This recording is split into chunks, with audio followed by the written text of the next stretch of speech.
Com a palavra, então, o doutor César Vergara de Almeida Martins Costa, que é o assessor jurídico da FENASP e as afiliadas.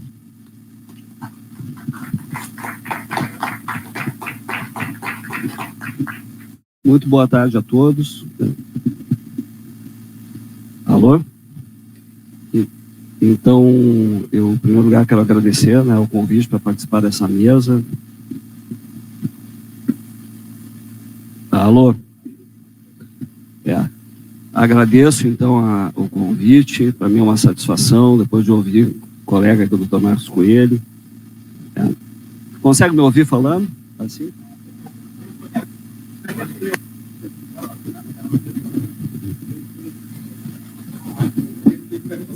Alô? Alô? Esse aqui está melhor? Então, pulando essa parte da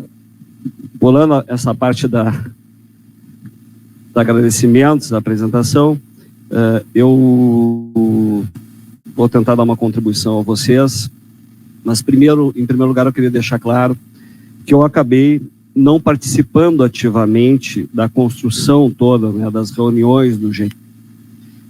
E assim eu fiz por uma opção profissional. Eu conversei com o Brandão e deixei claro que eu achava que seria bom eu estar um pouco na retaguarda, porque esse momento chegaria, o momento que nós iríamos debater as propostas todas, né? E chegando no dia de hoje, vendo as exposições que eu fiz, eu preciso dizer a vocês que quando nós temos premissas verdadeiras, nós construímos um silogismo. Quando nós temos premissas falsas, nós construímos sofismas, certo? E o que acontece aqui? Tá? Em primeiro lugar, essa questão do artigo 48, dizer que a permanência do artigo 48 implicaria em violação da paridade contributiva é um sofisma. E eu vou explicar por quê. Porque o artigo 48 ele trata de um encargo adicional contratual, ele não trata de contribuições para a constituição de reservas. Certo? Uma coisa são as contribuições que a patrocinadora recolhe e o participante recolhe para construir a sua reserva de poupança, a sua reserva técnica, que vai ensejar a concessão do benefício. Outra coisa são obrigações contratuais, outras, que o patrocinador tem assumido, inclusive na hora de criar o plano, como foi o caso do pré-70. Tá? Então, encargo adicional não se confunde com contribuição. Paridade contributiva é para contribuição. E digo isso com bastante tranquilidade, porque quando foi introduzido o artigo 48, isso foi introduzido com urgência do Ministério da Previdência. Na época eu cheguei a consultar os anais do processo legislativo tudo, e vimos, né, que havia uma exigência do governo de que tivesse isso justamente para que o plano não viesse a bancarrota. Tá? E depois, mesmo com a emenda constitucional número 20, né, mesmo com as alterações dos regulamentos, em momento algum se cogitou em retirar o artigo 48 do plano. E a Petrobras, se tivesse tanta certeza assim de que o artigo feria a paridade contributiva, teria feito uma ação anulatória dessa cláusula. Era muito simples. Essa cláusula é nula porque viola a Constituição Federal. Nunca fez isso. E a Previc sempre aprovou, inclusive em 2020. Então, dizer que o artigo 48 fere paridade contributiva e é uma cláusula sem efeitos, que é isso que eles estão querendo dizer, é uma falácia, certo? E já partindo dessa premissa, vocês devem ter alguma noção da minha posição sobre isso. Segundo lugar, a ação que a FENASP ajuizou para que fosse recalculado o déficit do plano, ou seja, para que o plano de equacionamento fosse feito de forma justa, com base na subtração das dívidas da patrocinadora, certo? E com base na responsabilidade da Petrobras por danos causados ao plano, inclusive por ter deixado de implantar a família real quando deveria ter implantado, Esta ação, o valor da ação é de 7.358.387,08. Ela não é de 1,2 bilhão, como está sendo citado nessas negociações. E eu justifico isso. O problema todo é que a Petros, quando foi declarar a CVM, o valor da ação da FENASP, ela pegou o valor original da ação. Quando nós distribuímos a ação tinha esse valor, mas essa ação sofreu uma emenda inicial, e na emenda inicial o valor foi alterado. Então, o valor declarado à CVM de 1,2 não corresponde à realidade. Então, é uma segunda premissa, que é uma premissa falsa, que gera necessariamente sofismas, certo? 7.037.558.387 reais. Então, nós não podemos partir de um valor que seja diferente desse. Terceiro lugar, sobre a ação da FENASP em relação ao equacionamento. Essa ação se encontra suspensa, aguardando o julgamento de um incidente de demandas repetitivas no Tribunal de Justiça. Casualmente, o relator do incidente é o mesmo desembargador que reconheceu o direito dos aposentados e deu a liminar. O doutor Mauro, é um desembargador muito lúcido, certo? Esse desembargador é que vai conduzir o julgamento do incidente. Esse incidente tem por objetivo unificar a jurisprudência do tribunal a esse respeito. Então, a ação da FENASP ainda não foi julgada. Ela sequer encerrou a fase probatória, que é a perícia que nós pretendemos fazer no processo. Então, dizer que esta ação não tem a menor chance de êxito, é uma ação, remota chance de êxito, só se eu tiver uma bola de cristal, para saber como é que vai ser a instrução do processo, como é que o juiz vai julgar o processo, certo?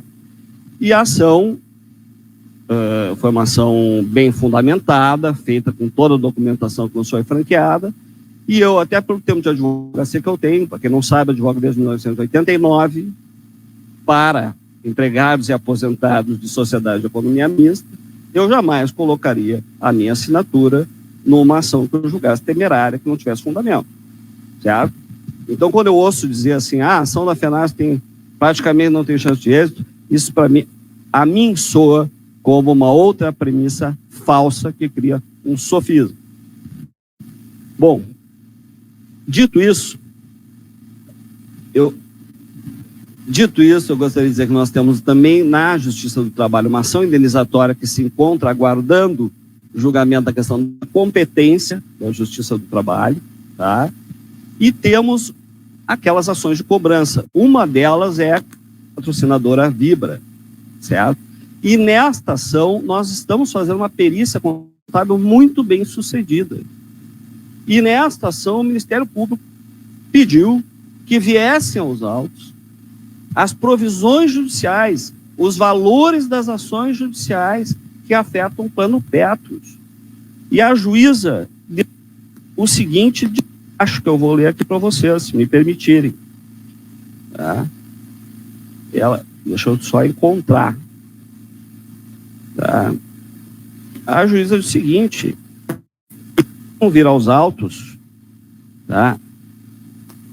As informações requeridas pelo Ministério Público.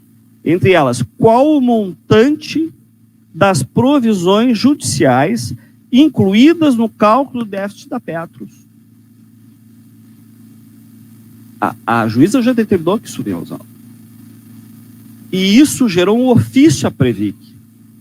E, pasmem, eu recebi esse ofício ontem para o Brandão, eu disse, olha, acabo de receber uma bomba, que foi um ofício da Previc, e que o diretor da Previc responde da seguinte maneira: a autarquia não dispõe de cadastro regular que contém informações individualizadas das pessoas físicas que sejam participantes ou assistidos dos planos de previdência fechada. Tampouco de informações sobre eventuais reservas ou valores individualizados de propriedade dessas pessoas, de modo que não é possível a autarquia afirmar se as partes que eventualmente litigam em processo judicial são detentoras ou não de aplicações financeiras nas entidades previdenciárias. É obviamente que eu vou impugnar esse ofício.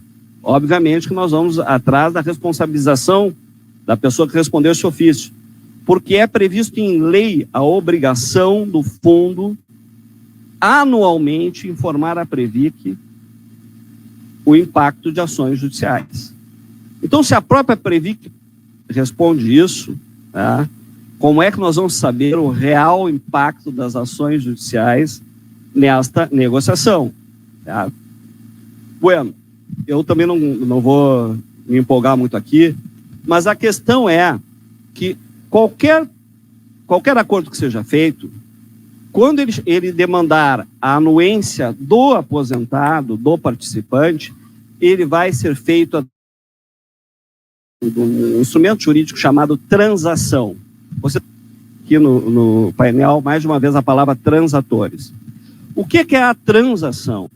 A transação é uma forma de extinção das obrigações. O primeiro efeito da transação é destruir a relação jurídica anterior. Exatamente isso que eu estou dizendo. Por isso que tem que ser transação. Então, na transação, as partes abrem mão dos direitos para criar uma nova relação jurídica. Significa que aquele aposentado que tem direito adquirido ao regulamento X, porque se aposentou na vigência desse regulamento, ele está abrindo mão deste direito adquirido, certo? Em nome de uma nova relação. Uma relação, um plano, por exemplo, BD, não existe plano BD que não esteja sujeito a equacionamento de déficit. É da natureza do plano BD, E o plano CD, a gente ouve muito aquela falácia, no plano CD não tem equacionamento de déficit. Por que não tem? Porque é da natureza do plano CD o risco da aplicação no mercado. É isso, é simplesmente isso. Então, o que acontece? Na minha opinião, e eu sempre, a FENASP, eu acho que sempre foi muito firme nisso, a Petrobras tem que pagar as dívidas que ela tem com o fundo, certo? Este é o caminho. Pode-se fazer acordo, qualquer acordo passa por premissas razoáveis, por premissas verdadeiras, e não por falsas premissas. Vejam vocês a questão da renúncia a direito nas ações judiciais. Em primeiro lugar, é muito falado em que os aposentados deveriam fazer a desistência da ação judicial.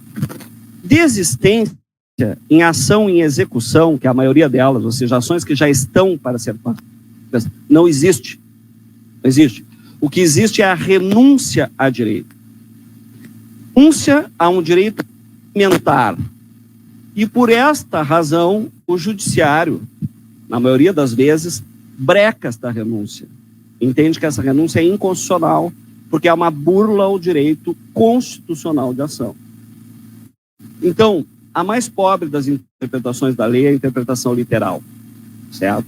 A melhor interpretação da lei é a interpretação que nós chamamos de sistemática, que tenta entender a lei dentro de um contexto, dentro do seu contexto constitucional. Então, eu queria dizer a vocês, ainda, que não é verdade que as ações judiciais não gerem qualquer valor pago pela Petrobras para custeio dos benefícios. Isso não é verdade.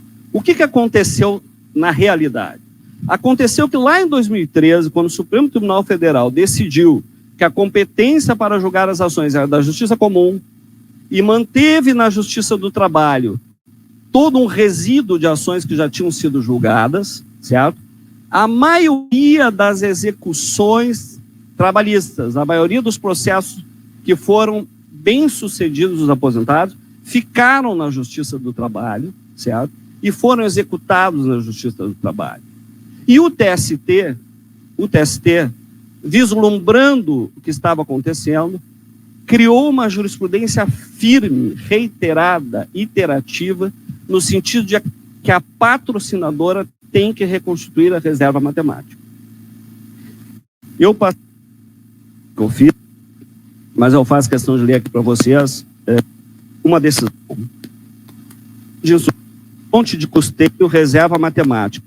Responsabilidade patrocinadora deve ser revista a decisão monocrática, tendo em vista que o atual entendimento da SDI e do TST a respeito da formação da fonte de custeio da reserva matemática da complementação de aposentadoria.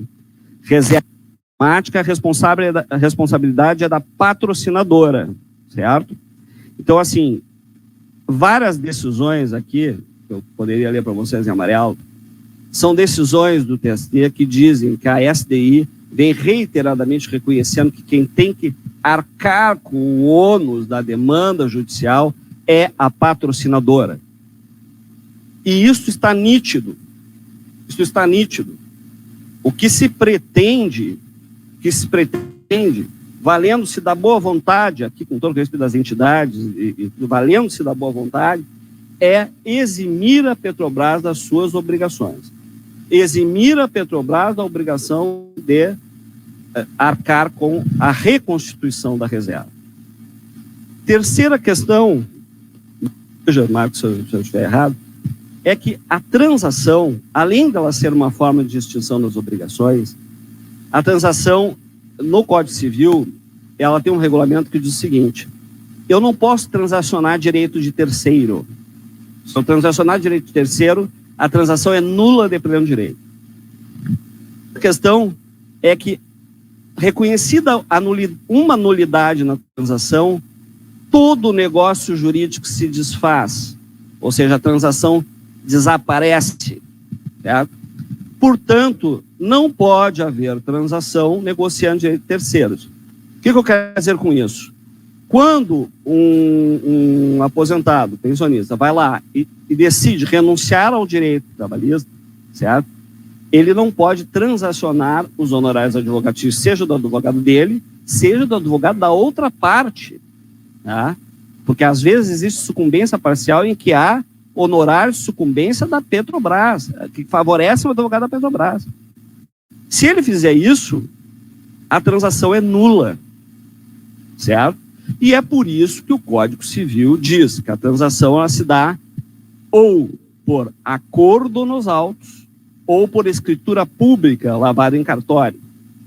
Eu não conheço nenhum cartório do país que vá fazer uma escritura pública de transação que fira direito de terceiro, certo? Isso não existe. E nos autos das ações judiciais, quando a gente fala de ação judicial que gera impacto, nós estamos falando de reclamatória trabalhista na Justiça do Trabalho, porque na Justiça Comum a jurisprudência não foi favorável aos aposentados, certo? Não é por aí. Nós estamos falando de condenações trabalhistas com valores expressivos, alguns processos de 500, 1 milhão, 600 mil aposentados, e que nestes processos a Petrobras tem sido condenada nas execuções a reconstituir a reserva matemática, certo? Então, essa premissa, com todo respeito, não é verdadeira. Já me encaminhando aqui para o encerramento, né, eu gostaria de dizer que a FENASP, além de ter ação de equacionamento, nós temos um mandato de segurança que está aguardando julgamento, que é justamente sobre a invalidade do ato da Previc que tentou retirar o artigo 48 do regulamento, tá? E numa das ações que eu patrocino, não ação, aí não é ação coletiva, mas uma ação individual, recentemente nós fizemos um laudo pericial e o perito no laudo atestou exatamente isso que eu estou dizendo. O perito questionado confirmou, certo? Várias coisas que a gente vinha sustentando que eram que tinham dado origem ao déficit, né? Mas uma delas importante é o impacto que teve o descumprimento do artigo 48 no plano Petros. Então, o quesito feito foi, diga-se, se todo e qualquer déficit causado ao plano por conta da aplicação da sistemática do reajustamento previsto no artigo 41 do regulamento e, igualmente, das disposições dos artigos 31 e 42, cálculo das pensionistas e FAT, né, que disciplinam a forma de cálculo do benefício de suplementação de pensão e fator de reajuste inicial, que implicou em alteração do teto operacional é de responsabilidade exclusiva das patrocinadoras, por assim estar estabelecido em regra contratual expressa, perfeitamente ajustada e devidamente chancelada pelo órgão fiscalizador. Previ que, ao aprovar o regulamento do plano de benefícios, qual seja o 48, e o perito responde sim. Precite-se da aplicação dos reajustes referidos, no quesito supra, fosse gerado algum déficit ao fundo, tal como consta da cláusula do artigo 48, a responsabilidade seria da patrocinadora, sim, nos termos do artigo 48. Então, o judiciário está examinando isso. Existem ações em que isso está sendo discutido. Então, na minha opinião, todo acordo é louvável. Toda forma de composição de conflitos é louvável. Tá? Se as entidades conseguirem, Brandão, chegar a um consenso, sim. Agora, isso tem que ser feito com base em premissas verdadeiras, lembrando do direito adquirido dos participantes. O STJ colocou já um fim nessa discussão, dizendo que o direito se adquire na data em que implementadas as condições para a percepção do benefício. Ou seja, o aposentado, quando se aposenta, certo? E o direito acumulado é a reserva matemática que o empregado ativo conseguiu construir. Essas duas questões, que é a reserva, o direito acumulado e o direito adquirido, existe tema repetitivo do STJ, ou seja, do qual não cabe recurso, dizendo que há direito adquirido. Então não se pode abrir mão desse direito adquirido para pagar a dívida que é da Petrobras, minha opinião. Mas, encerrando então, eu acho que já foi, né, meu tempo, eu teria várias outras coisas para passar para vocês, inclusive 20 decisões judiciais de órgãos de tribunais superiores dizendo que é nula a renúncia à ação judicial para o efeito de imigração, certo? E com isso eu encerro dizendo, se nós avançarmos nesse tipo de proposição, vocês vão estar plantando demandas judiciais do plano. A forma o potencial litigiosidade que existe nisso é muito grande. Só para encerrar aqui, ó, um exemplo, tá? Nós temos muitos casos em que o beneficiário ganhou a ação, certo? O processo entrou em execução e na hora da execução veio a falecer. E se habilita, então, um herdeiro. Só que esse herdeiro não trabalha na Petrobras, não tem nada a ver com o Fundo Petro. Vocês imaginam quantos processos existem com sucessão de herdeiros? Esses herdeiros ali não têm menor interesse em equacionar essa questão, vão querer receber o processo, eles não vão transacionar. Então, quem vai pagar por isso é meia dúzia de pessoas que vão migrar para diminuir a dívida da Petrobras. Então, o meu papel aqui como assessor jurídico da FENASP é manter essa posição firme que eu sempre mantive, apoiando o Paulo Brandão aqui nesse trabalho, que tem sido incansável nisso, e nós sabemos, eu acredito que isso vai evoluir, né, doutor Marcos? Porque na forma como está, nós vamos estar aqui plantando litigiosidade, plantando ações novas. Vocês me desculpem aqui a forma de falar, eu sou meio analógico mesmo, mas eu agradeço. Muito obrigado.